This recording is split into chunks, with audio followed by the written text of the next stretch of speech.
Hello YouTube, LTA here with a short unboxing preview of my new Formovie Theater ultra short throw projector. The entire review and setup will be coming soon. So I'm replacing my OLED TV with its perfect black levels and beautiful picture with a projector. Why?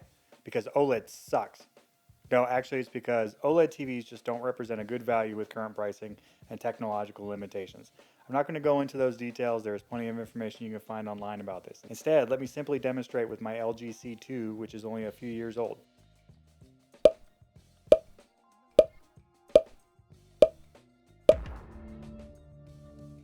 If you couldn't tell, this is burn-in and began as early as 1 year on this TV and has been getting much worse. There are now burn spots on the majority of this screen.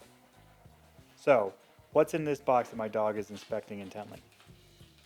Well, it's a Formovie Theater ultra short throw projector. Here's a quick rundown of its specs.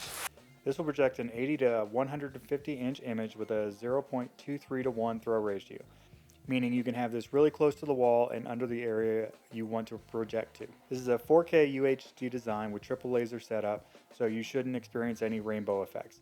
You can learn more about what rainbow effect is online if you're curious.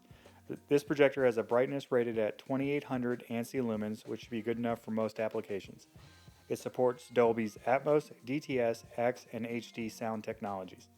It's equipped with Android TV 11, though currently Netflix is not certified on this device. It supports Wi-Fi 6 and Bluetooth. And finally, it has a pair of Bowers & Wilkins 15-watt speakers. Enough of the nerdy stuff, let's get into this box.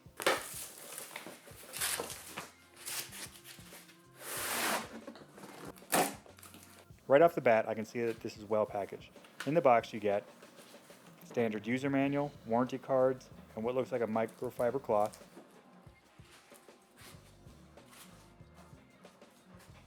A power cable, remote control,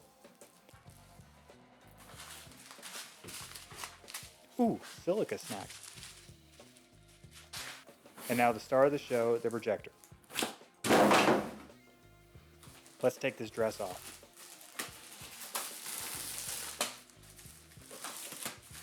On the top you can see where the laser projects from. It is equipped with an infrared sensor that shuts the light off if it detects something in front of the light output. Safety first. On the front you can see the speaker grill and the Formovie logo. On the left side is what appears to be a vent and an adjustment wheel for a leg. On the back you can see 3 HDMI ports with number 3 supporting eARC, 2 USB 3.0 ports, an analog stereo out port, an optical port, and lastly an Ethernet jack. On the right is another one of those vent thingies, an adjustment knob for the other leg. There's also a microphone enable disable switch for the built-in microphone.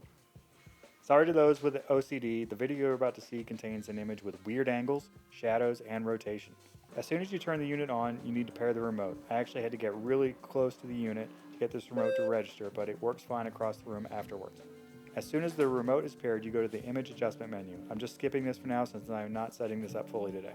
Now we roll into the standard Android TV setup, follow the instructions, and voila! Regular old Android interface, and you can get right to watching fruits and vegetables spinning around on YouTube like we all spend a lot of time doing. So my full setup and review of this unit and an Elite Screens ceiling light rejection screen will be coming soon. I have posted the links to what I will be featuring in the description and below.